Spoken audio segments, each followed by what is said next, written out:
Testing, 1, 2, 3. Yeah, did you guys enjoy? Okay. I mean, I love all of the other families that were helped, but Ariana made the biggest improvement. I heard because she had an amazing coach. But you don't have to take my word for it, because you're actually going to hear from her. Did you know she's here today? Yes. So, of course, I just want to say a quick thank you. Well, not really quick, but a thank you. One, I would have to thank my mom and dad. They're here in the front. And Sylvia and Rhonda, I would be remiss because I'm Nigerian, so if you don't thank them, it's trouble. But two, the truth is I'm here as a result of the lessons that I learned at home. You know, I hear a lot of people say they didn't get financial education at home, but my 4 sisters and I, we did. You know, we got lessons all the time. Even now, we still get lessons. And so it wasn't odd to me to learn how to budget, how to save, how to maintain my credit. I didn't know really until college that people didn't get that at home when I saw my college roommates struggling with their finances. And they would ask me questions, and then I would call home and ask them questions. And that's how the budget needs to start. So I want to thank them first and foremost. I also want to thank my sisters, the Oliche sisters. Some of y'all have new last names, but you're Oliche sisters first and foremost. Karen, who's the oldest, then Tracy, then Carol, and then the baby Lisa. I want to thank my friends for coming. So many of them are here, especially in the front row. Okay, you see how I do, y'all? I'm peace. What's wrong with me? I want to thank Atlas Films. Kristen, the producer, is here from Atlas Films. So when she reached out to me, I didn't know this was. I don't even know if you knew that Kristen and Netflix had bought it yet, but when she reached out to me, I was like, this just sounds like a great project to get the word out about financial education. And I said yes, and and this happened. So Kristen is here, so we're going to hear from her later as well. I want to thank Part 2 Pictures. They are also a production company that helped to make this film happen. I want to thank my dream catchers. There's over 2 million women worldwide, and some of them are here in this room. We have chapters all over the country: New York, New Jersey, Long Island. I also want to thank my dream builders. Those are women who are part of my online school. And I want to just give the biggest thanks to my team. I call them the Unicorn Squad, right? So if you work with me, you know that you also work like a Nigerian, which means we have an expectation of excellence, which means it's hard. We have fun, but it's a lot of work. And I have an expectation of excellence because I bring excellence to the table, and I want you to stand right next to me bringing excellence, and the Unicorn Squad has yet to disappoint me. They are here in the back, although they are really the ones that made it happen. Akeisha's here, Logan is here, Rose is here, Tamika's here. Who else did I miss? Don't let me miss somebody. Daphne's here, right? And so I just want to thank them, because without them, this doesn't just happen. This is team, this is family, this is community. So with that, one, because I know some of y'all have kids, so if you're gonna stay for the panel, fill in the seats in the front, get on close. And if you are headed out, don't leave without getting the book. So what's so awesome is that I believe in pouring back into my community. So there is a Black-owned bookstore right here in Newark called Source of Knowledge. I've been going to Source of Knowledge since, right? And what I love about Source of Knowledge is that they're one of the few Black businesses, or maybe even the only, that owns the building that they're in. Let that sink in. So, everybody loves Newark now, but it was Newark when we bought that building. And it has not been easy to hold on to that building. I know. But they have, and as a result, we have this amazing bookstore that is filled with books from Black authors. I mean, if you have Black children, you're looking for children's books, like my children's book right here, Happy Birthday, Mom and More, also available for sale out there. They have it. If you're looking for any kind of book that you can think of, they have it. They're right downtown, and they're just an amazing bookstore just to walk through. So without further ado, we're going to have our panel. So I'm going to introduce our host first. I always say Orenze's name wrong. He's like, how can you be Nigerian? You seem like you got that Originally he is, I said he's my cousin, but honestly, because he's Nigerian, he's an attorney, because you know we always do the most. He's an attorney, Ivy League graduated, right? Smart. And then low key, he also used to rap back in the day, talented. We remember. We remember. So he's gonna be our host for today. So Eric, come on up to the stage.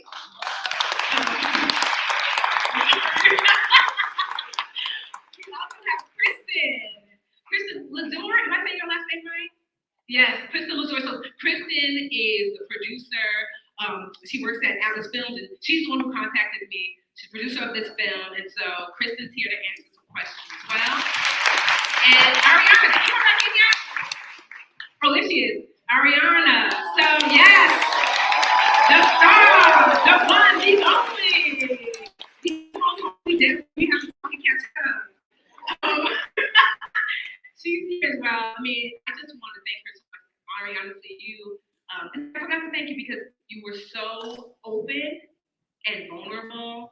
And the truth is, so many of us have been in your shoes, and we just want to thank you for sharing your story with us. All right. So if you're watching digitally, I don't know, where's the camera? Where's the camera? Watching digitally, we'll take questions from YouTube. YouTube over there as well, but we'll take questions here. So I'm going to let Arinze interview us for a little bit, and we'll take some Q&A for the audience. We'll have like 2 mics floating around. We have our mic runners. Do you guys have mics? I'm going to pick the mic runner. Aikisha, you're one. Oh, she's like, me? Yes, you. Who else could be a mic runner? Who else is back there? What'd you say? Tamika. Okay, so they'll be our mic runners, so they'll hold the mic, and you guys can ask us questions. Thank you.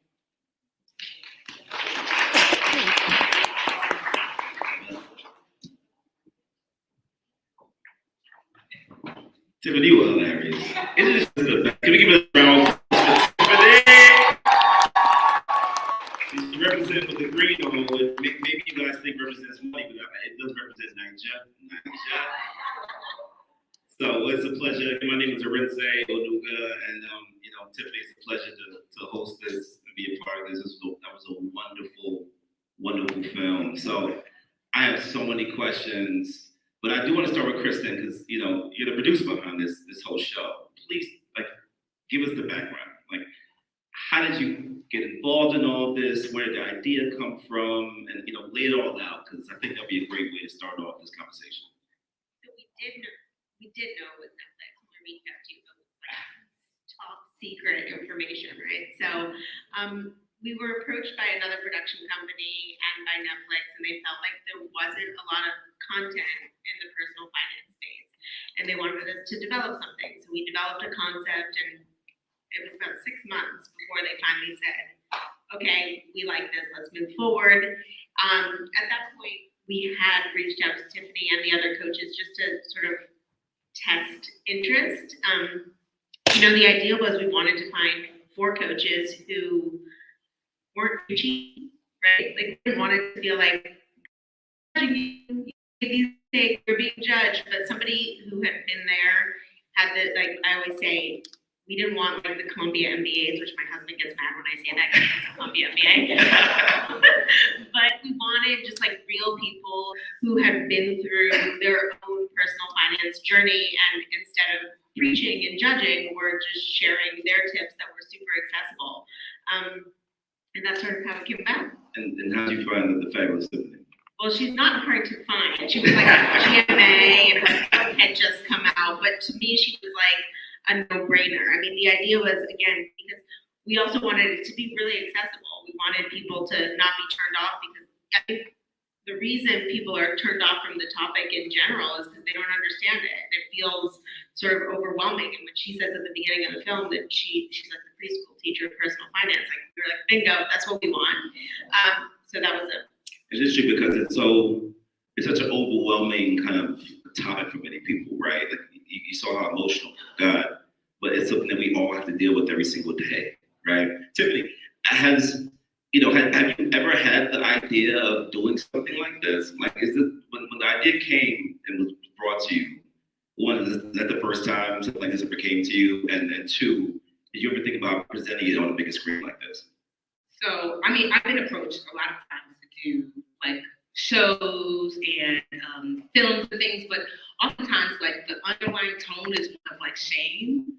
You know, I had one production company approach me, and it was open, and then they sent me a contract, and it said something, a line in it that said, you know, by signing this contract, you agreed that we might be able to make up stories about you and to publicly shame you and your family members. And I was like, wait, what?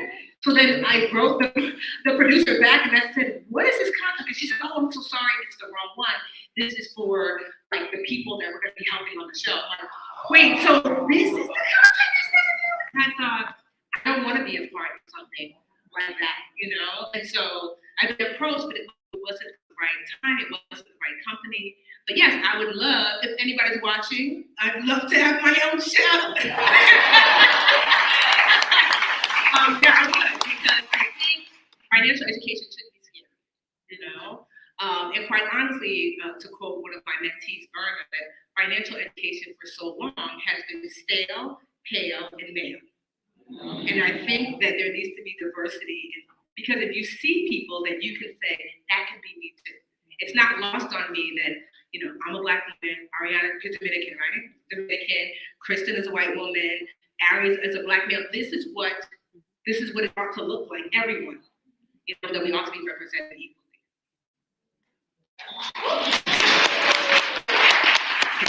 That's my stage now. Ariana. I feel like I know you. I feel like we should go out and grab some food and hang out. We should meet my family, meet my kids. Like you weren't trying to be a character. You just were a lovable person when we watched you. And I'm so interested to hear, like, how did you kind of get wrapped in this whole thing? I mean, they chose 4 people, right? I mean, there's so many people that need this help. And how did you become selected? And what made you say, you know what, I'm going to do it, and not only am I willing to do it, but I'm willing to be vulnerable and honest while I do it? So I have no idea. I had been following for years. I even had her first like workbook about how to, the one that's the paperback. Yes, that one. And when I saw this, I had been on a financial journey for a while and failed miserably at it. So I was like, okay, this is an opportunity. So I told my husband I had applied, and he was like, you're gonna get it. He's like, Anna, this is what happens to you. You do ridiculous things like this, and you wind up getting selected. I'm like, Andrew, we have almost a million people. I there's no way it's gonna happen. And I got a call, I got an email from the production company. They're like, we want to do an interview. I'm like, oh, okay, sure, let's do this. And yeah, I got selected. And then, so the vulnerability really came from me realizing that without being honest about what was happening, it wasn't gonna get any better. Like I had swept it under the rug for so long that there just wasn't any more space for that. Like I actually wanted this to change how I looked at money. Right? So like for it to be successful, I really needed to like put everything into it. And, you know, a lot of, like, one of the things that I saw that everybody was going through was there was this like pause. Like, you could tell there was a wall that you almost had to overcome in order to really make the change, right? So the dude teased, right? When Ross was like, all right, why don't you put in 10 racks? And he was like, you know, I'm gonna do 1,000, right? So everybody laughed during that part. And I felt it, right? I'm like 10 racks? Come on, Ross, like that's aggressive. Even for him, who started off with a nice, $1.7 million check for entering into the league. That's a lot of money. But then at the end of it, right now he's like, I want to do 10 racks every whatever, right? The transition happens, but there's this wall that we have to get through, and you kind of got through that wall, right? And Tiffany guided you through that, but what is it that you think took to say, you know what, like I'm gonna get past the point of discomfort? And I wonder if you feel like you hit it personally in your life to say, it's time to go. I also wonder if being a part of this was such a monumental thing that also helped you get over it. But I would like to hear from your perspective, what was it that made you say, you know what, I think I can get past and start really making a significant difference? that story at the end that showed how much you were saving, I mean, that's very impressive. Thank you. I think it was a combination of everything. I think it was the movie came at the right place, at the right time in my life. I had, like I said, I tried and failed to fix my finances on my own, and it wasn't working. And then I could never figure out why I couldn't budget, right? I could never figure out like why I would get overwhelmed looking at the spreadsheet of numbers. I like numbers. I'm a number person. Like I like organization and optimization and automation for like when I work. But for whatever reason, it didn't click that I can do the same thing for my money. And like really, truly something as simple as automating my money and having those different buckets and having that money flow without a second thought, like really, truly changed like what I was doing. I didn't have to think about it. It's like doing the budgeting for me. Like at the end of the month, there wasn't like any kind of reconciliation that had to happen with the numbers, right? It's like, this is what happens. And if I feel like something's a little off, I can readjust those percentages and then be on track again. Like there wasn't, it became very easy for me, right? Like Tiffany made it easy, where it wasn't I can't hear say that. But Tiffany, you know, I feel that because, I mean, everybody was good on that show, but you know, Tiffany, kind of doing what? My wife, she goes black box. My wife texted me, she was like, "Big, go ahead with the better than Tiffany." Like she's the chica. But you basically turned her life into a bunch of subscriptions that were helpful. You know what I mean? Like it was an automatic debit going into the right spots, and out of all tools to be effective on how to save, like that's a damn good way of getting done.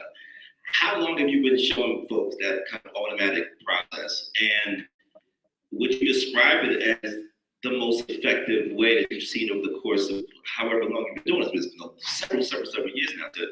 Have you seen the most effective way to get people to actually have it, or you know, are there other things that you're finding have been like your top 1 or 2 ways to get people safe better? Well, it's been about 15 years, so I know because I look 15. But because I started off on myself. Like I started like the not so great recession, 2009, 10. So many of us struggled. I did too.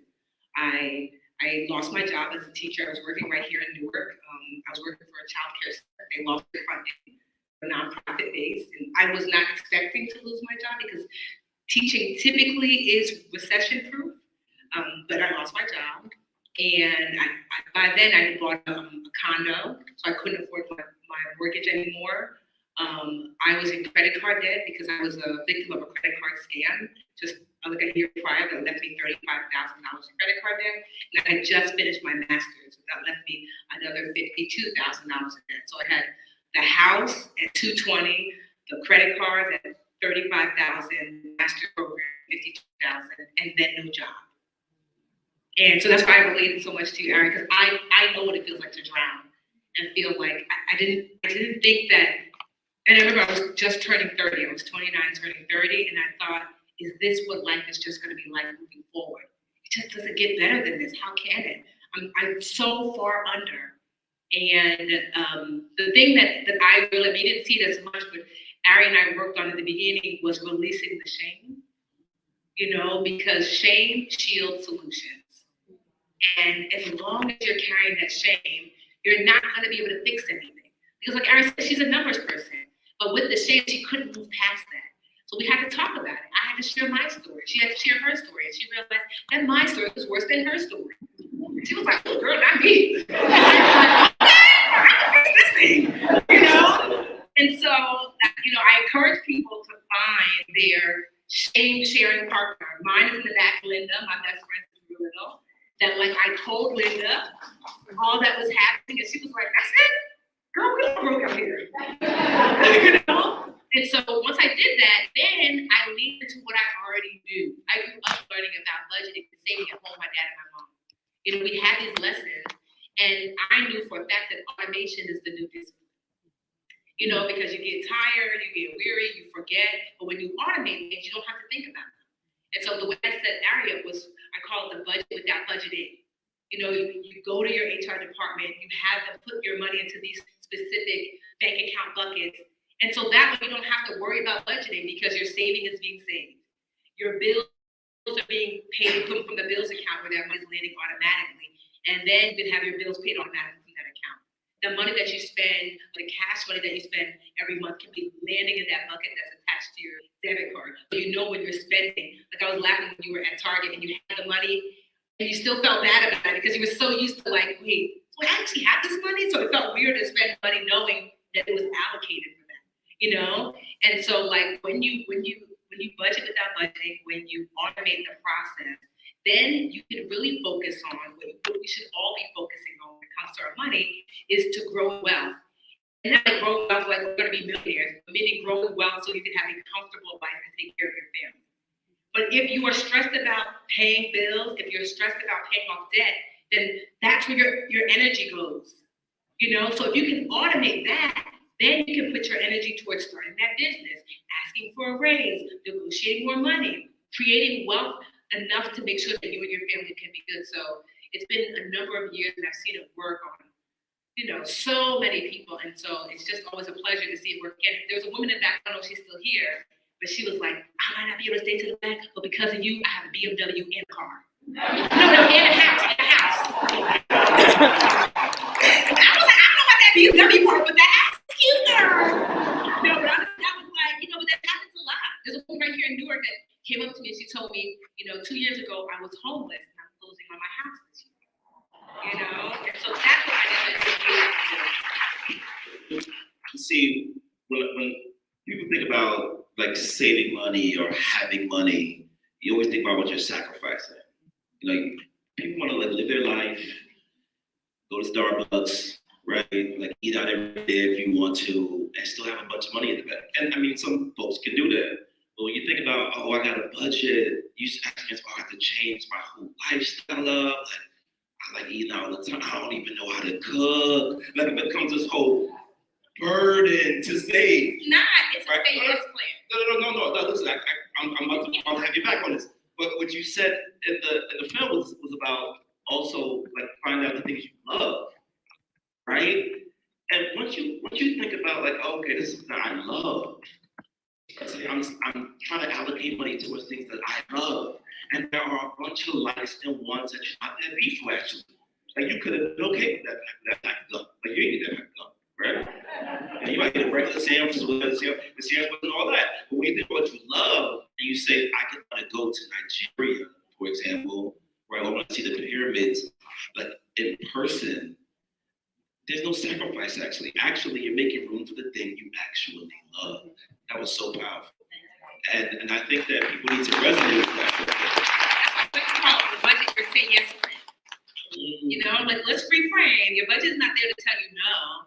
Your budget is like, I want you to think about your budget like your guardian or your mom, right? Like, hey budget, can I go outside to play? Yes, after you finish your homework, or yes, after you save, or yes, after you come back here. You know, like your mom wants to tell you yes, but there are some stipulations that have to be in place so you can maintain that yes. So your budget's not there to tell you no, it's there to tell you yes, when, yes, if, yes, alongside. And so your budget is your say yes plan. It really is your friend to help you accomplish what you want to accomplish. So, Kristen, back to you. I like that there was a couple in this, right? Which added a whole other dynamic. And I have so many follow-up questions on that, right? But you know, what was the decision behind saying let's add kind of like a formal couple to this program? And what did you notice as far as the kind of dynamic of, you know, two folks together trying to save and make this thing happen as opposed to like individuals going through their journeys, even though they had spouses, but you know, there was that couple that really stood out as like we're both in this program together. Yeah, I don't think we ever approached the casting with like we're just gonna focus on Ari, and then here we'll focus on a couple. But when Mr. Money Mustache sent out his casting call, we did get mostly couples, and it was mostly couples who were just working towards early retirement, or like Kim and John, just trying to figure out if that was even an option. I think for them, what really resonated for us when we when we cast them is sort of this work-life balance was what they were really struggling with. Like Kim was working and working and grinding and missing her small children growing up, and then was sitting on a substantial amount of money. They were really comfortable, but she thought, what am I doing it for? Right? Because I don't see my kids. And I think a lot of sort of middle class working families, that's something they can really relate to, because we're just told to grind and save and save and save. And if you've got something good going, like lean into it, right? And then you sort of just question that other side of the equation, which is spending time with your family and spending the money that you're earning in a way that maximizes your time together. But yeah, I mean, I think they worked really well together. I don't, they were on the same page right from the beginning. And so, I mean, from a filmmaking standpoint, we might have liked to see a little conflict there, but they were really. Like it's room flat, a room flat. Little housewives of Memphis.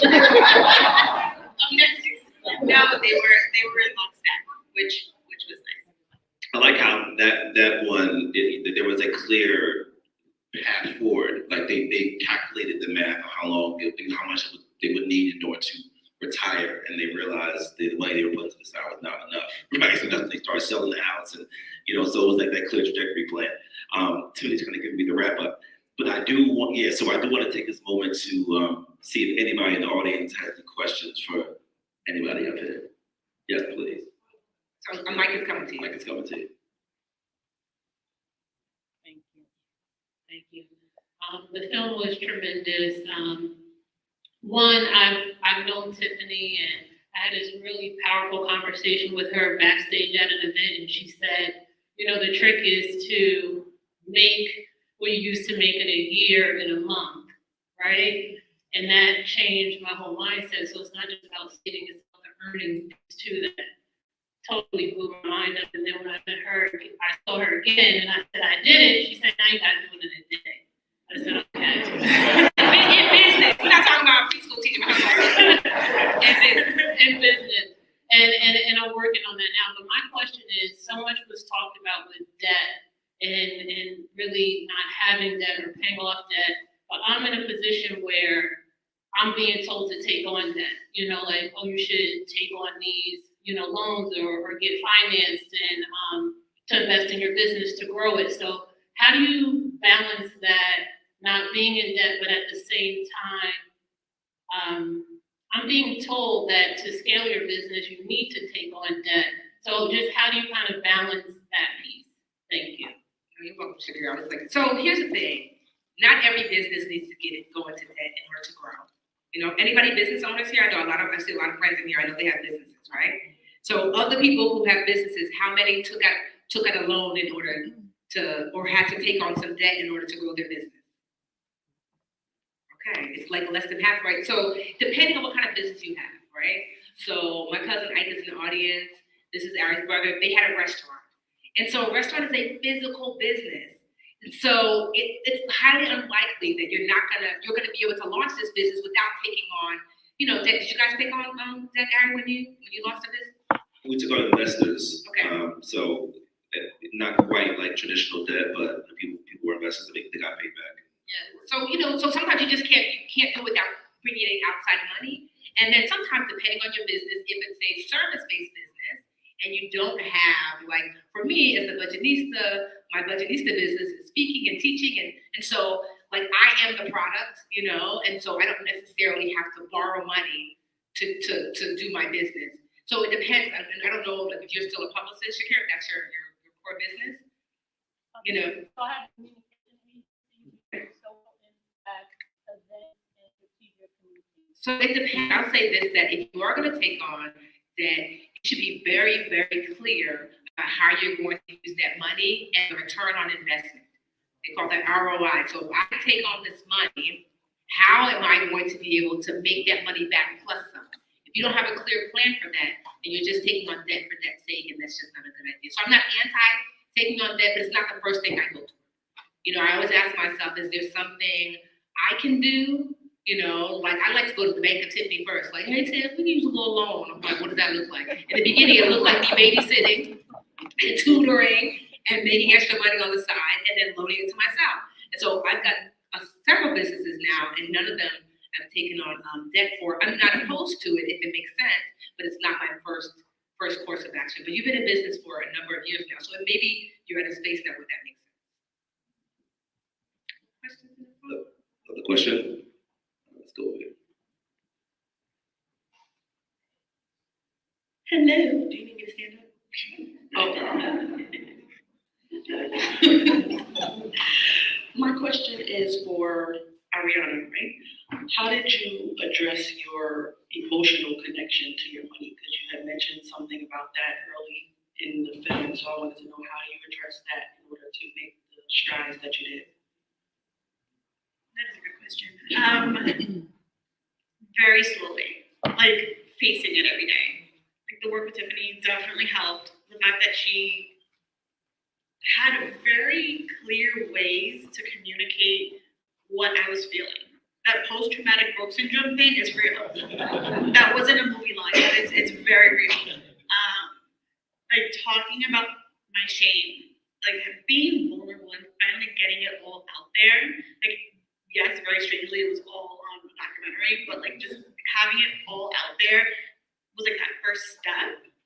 And saying, okay, so it's out there. Now I have to make this better. It's also like the biggest accountability buddy on the planet is having your debt story like on Netflix.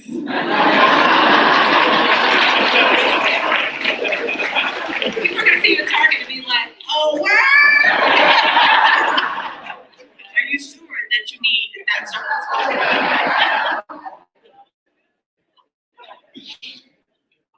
I have a question over here. We're gonna go to the young lady. She has a question. So my question was that my mom always told me that if you don't figure out what you're gonna do now, that you might never get to know what you're gonna do, because in a blink of the eye you're gonna be graduating. So my question is there any advice you could give me for when we start college, like any financial advice, just so I can memorize it just for when I get to college. That's my neighbor, Olivia. So, honestly, Olivia, one of the best things you can do now is because you're going to be what grade? 6th grade, right? So, starting, I think it's like 7th grade, that you can start working toward making sure one that your grades are great, so you can get scholarships. Because ain't nobody trying to pay for that college, right? So scholarships. Your parents already have you in like summer programs, tutoring. These are things that look good when you start to apply for programs, and to make sure that you're proactive, because there's a lot of money out there for students that people leave on the table because they didn't even apply. Like I'll give you an example. My sister, Karen, the oldest. We were going to Montclair State, and she applied for some program, and she was nervous. It paid for like part of school. She was nervous about whether or not she would have gotten it. So when she submitted her application, the woman who was collecting it, she's like, I hope I get it. She's like, oh, you got it. She's like, well, you don't know that for sure. She said, no. We have 5 spots. Only 4 people did it. You said you could have written Mary had a little name on that application. And so I say that too, that when it's time to apply, make that almost like a part-time job for yourself, to apply for opportunities, because so many of them people don't apply for. So get really good grades, apply for scholarships, and make sure that you are also doing activities that are going to help to make you look really attractive for colleges. But you're on the right track. You got great parents.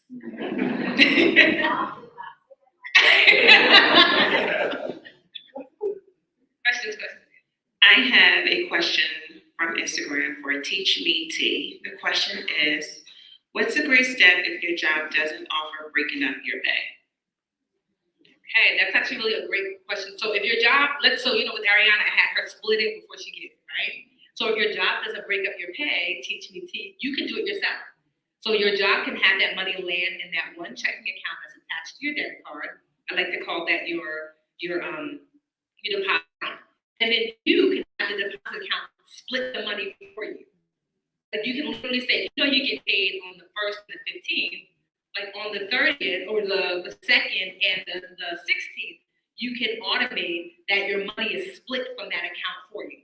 So it can land and be split for you. So you can have your bank account do it for you. So you don't have to wait on your job. It's just easier if your job does it, if you split it before you get it. But I'm a huge company. We're able to do that. So many companies offer that option. So definitely ask before you make that assumption. But if not, have your deposit account, your bank account do that for you. This side is popping. Pass the mic. Everybody's going to look at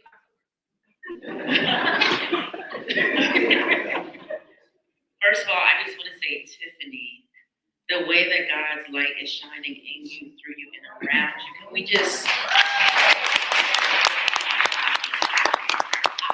I know they say that favor ain't fear, but I think favor is fear.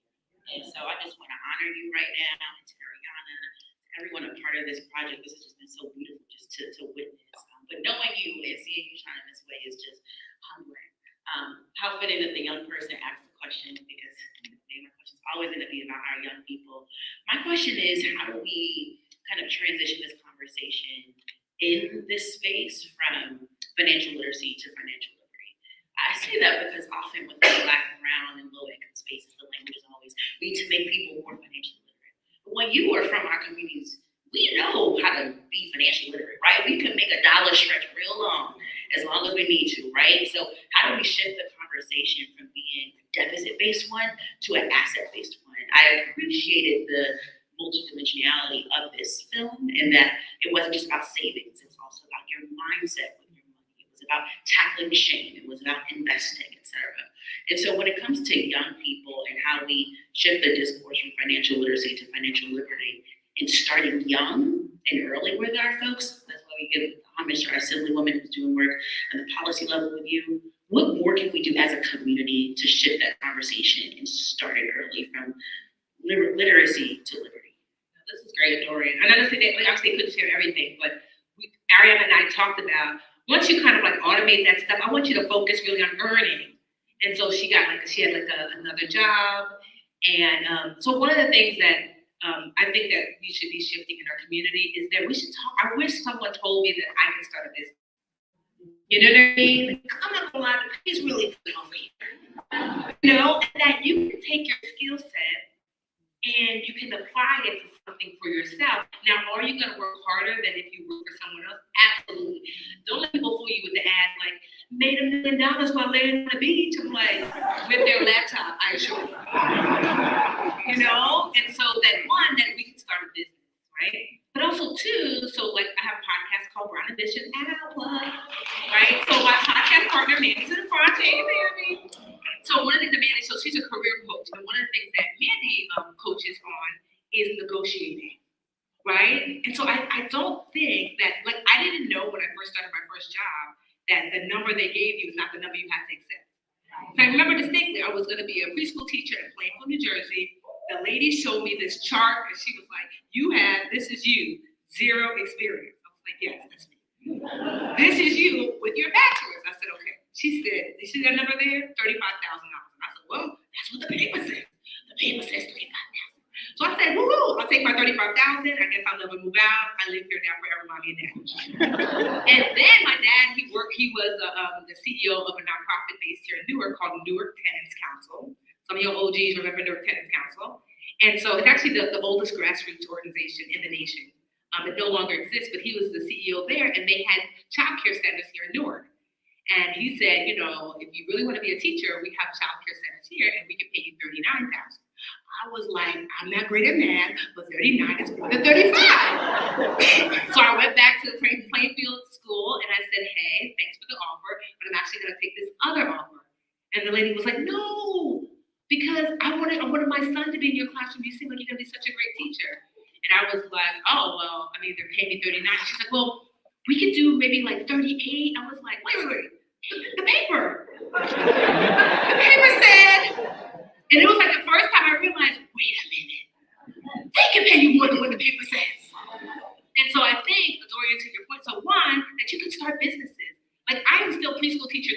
not just doing it through financial education. I took that skill set of teaching and I started a business. I started multiple businesses.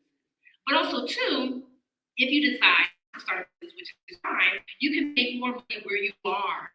By teaching our young people how to negotiate, how to interview, how to present a strong, compelling argument that they ought to be paid top dollar. People don't even know what top dollar is, because I truly believe that the fundamentals part, the savings, the debt management, the credit, that should be automated so you can then turn your attention toward the other side, which is, like I said, growing wealth.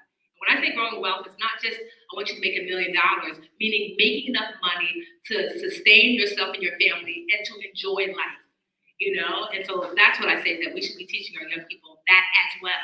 The fundamentals, but then how do I earn where I am? My bonus daughter, Alyssa, who knows what she is? But she makes paint, she draws, right? So she paints. And poor Uncle Navi, my brother-in-law, has gone to every single painting. She ain't in here. This is where she makes some money. I'm like, that's Terrell, all the paintings. But I'm trying to teach her. But also too, I'm not on TikTok. I'm like, oh, that's for these young people. But I said, you know what? Who's really good at TikTok? Who better than a 15-year-old? So now she's my TikTok manager. She charges me $20 a TikTok. I feel like I'm getting ripped off, but whatever. But because of that, I also pay her enough that we opened up a retirement account for her. And so she knows that half of her money goes into that retirement account and the other half she can keep for herself. And every week we meet up, we do TikToks together. And so I wanted her to learn that, you can earn through, and when I told one of my friends she was doing that for me, and they were like, does she take on other clients? I was like, hold up. We get my TikToks together before we start hiring my people. But she was like, ooh, it's like she makes like $400 a month doing those TikToks with me. Well, that's $400 a month doing those TikToks, right? And so she was like, wait, 2 people is 8? 3 people is, I was like, before long, she's gonna be paying rent. Her mother's gonna be like, you know what? These bills are yours now. No, but you see, you don't have to wait. I don't care how young your kids are. You can start young. My niece Amelia, if she sells me one more dollar painting, she's fine. And I buy her paintings for $1. And the other day I said, Amelia, I have $1. Do you have a painting for me? And she said, yes, but it's more than $1. I was like, how much? She said, I can tell she was trying to say she was her mother. She was like, $5. And I was like, what are you doing? I just took him to Target. She's like looking at like, oh, this dollar's not gonna cut. Because Carol used to take them to the dollar store to get their toys, and then she'd open up to the world of Target. So she never started that. And now Amelia wants $5 for these drawings. I paid it, but I wasn't happy.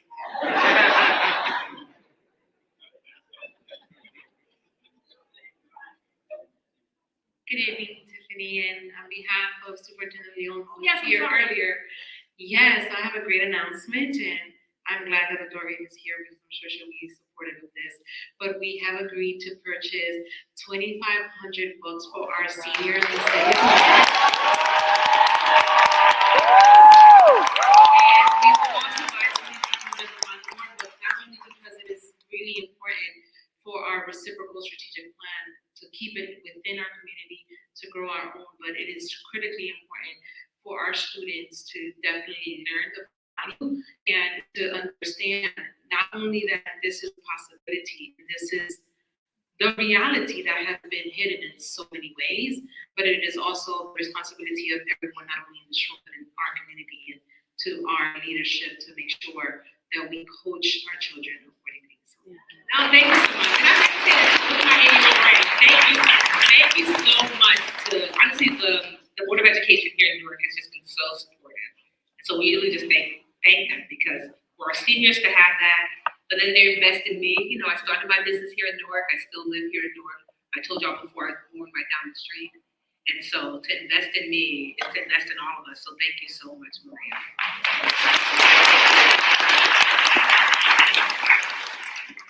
Hi. But the movie was great, and I just wanted to ask Ariana, are you still on your financial journey and following all of the things that you learned throughout this process, and how's that going for you? I am. It's funny because before the documentary aired and before tonight, I was like a little anxious because I broke my ankle. So we were on a single like income for like 3 or 4 months. So like the debt had come back up and I felt the shame was coming back. And then like a month ago, I was like, forget that. I was like, no, like I'm gonna, like I sat down, I looked at what we were spending money on, and then I reset up my automations again. So like, am I as good as I was at the end of the movie? No, but I had like the forethought before getting myself into a really big hole to say like, this is happening again. I'm gonna stop this. I'm gonna redo my automations, make sure that they make sense, and move forward. I just have no quick question for Kristen. As you're watching all of this, were there lessons that you took home, or was like, hold on, let me get my stuff together? Yes. Yeah, so the split it before you get it, the whole film crew was like, yep, we're doing that. We gotta do it. We gotta do that. Definitely gotta do that. And we all had the little need it, love it, like it, want it sticker on our debit card too, which I still think about. It's your bracelet. So if you got those green bracelets, those are your reminder bracelets before you spend money. Do I need it? Do I like it? Wait, do I need it? Do I love it? Do I like it? Do I want it? Those are what those bracelets are for. And then the Ross Mac thing about inflation, I think obviously inflation has been such a huge topic. I mean, it was starting to be when we filmed and then even more so after we wrapped. But I always think about that, like just put more money in. That's the only way that you're going to keep up with inflation, put more money into your investment account. So, yeah. Let's just take like one more question. Two more questions. So I have a question about the automation because I've always been scared of automation. I mean, I do it like a little bit, but I've been traumatized by like Sprint taking out 2 payments by accident and like stuff like that. So do you have a suggestion about how do you, like, should we put more in just in case and like, you know, around that, like, because I'm afraid of mistakes happening. And then now I have to go and try to fix it, you know, the whole thing. No, that's good. And that's what happened to me. So what I learned was the automation I do was on my end, not on their end. Because I forget someone had taken out extra money too, and I didn't have extra money to spare. You know, and then what happened is they took out too much, and then I got an overdraft. So now I owe and I owe. So it was a nightmare. So instead, I don't let companies come into my bank account. I instead tell my bank, you send $15 here, you send $100 there, you send, so, and you don't have to do it. So in the very beginning automation is just to put it into the account, and then you can just manually send it out until you get more comfortable, and then you can automate, but automate out, not automating them coming in. So that's one of the ways to get around it.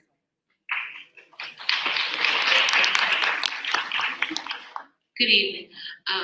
First, it's actually more of thank you for the idea of putting this together, because I know that finances is like a terrorizing thing for so many of us. And the diversity of the cast was helpful because the overarch of everyone's story being it's your mind and your determination to do something about it. And I thank you so much for your transparency, Ariana, because that is one of those things where you don't want to talk about it, but you know it's necessary. So, and also just that the diversity within the cast and showing that everybody that's been doing this is really dedicated, and it's the mindset and the emotional intelligence coupled with the focus on it.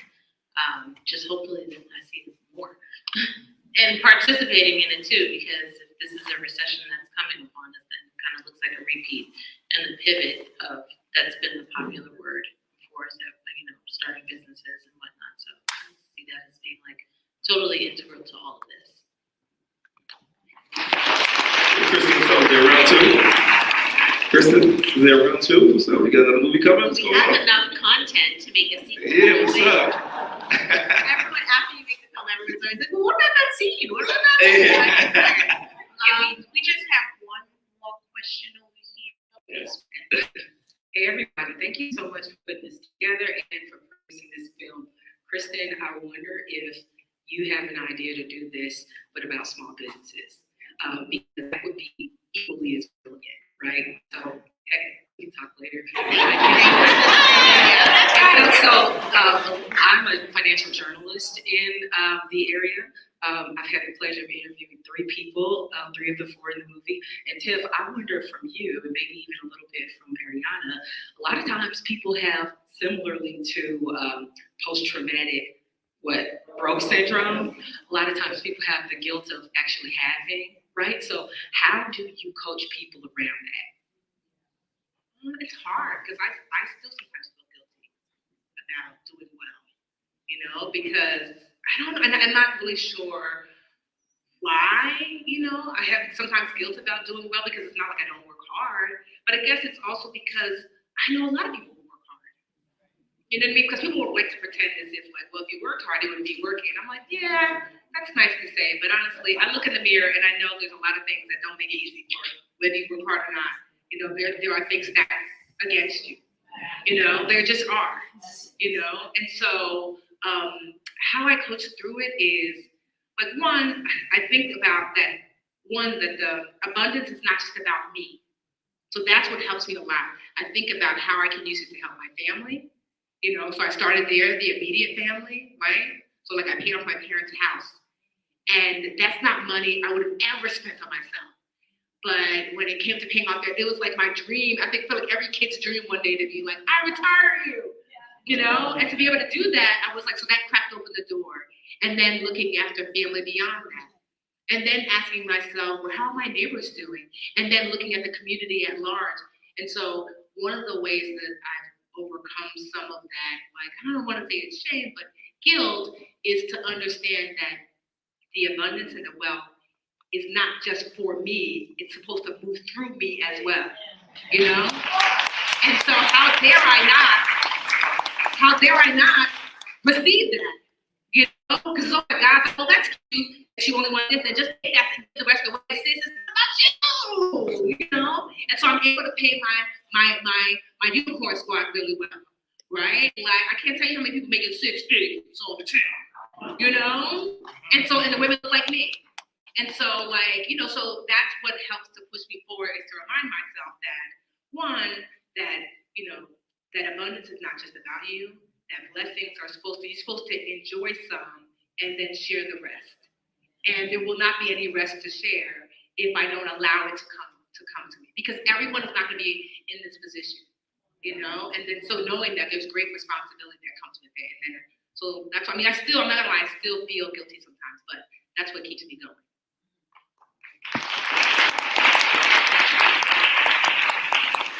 Okay, so that was the last question, right?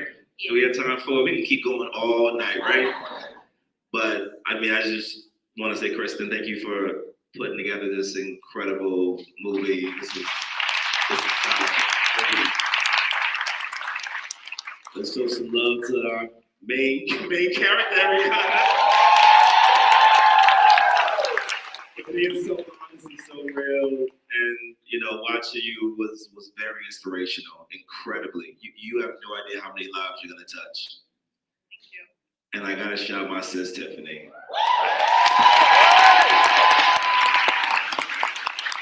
You know, give us standing ovation, please, because she deserves it. She deserves it. Tiffany, you are an inspiration. I've known you for a very long time, and you've always been the sunshine since day one. Okay, you are so giving, you are so loving, you're honest, you're humble. I mean, my Nigerian parents right here are wildly proud of you, and the whole world is proud of you.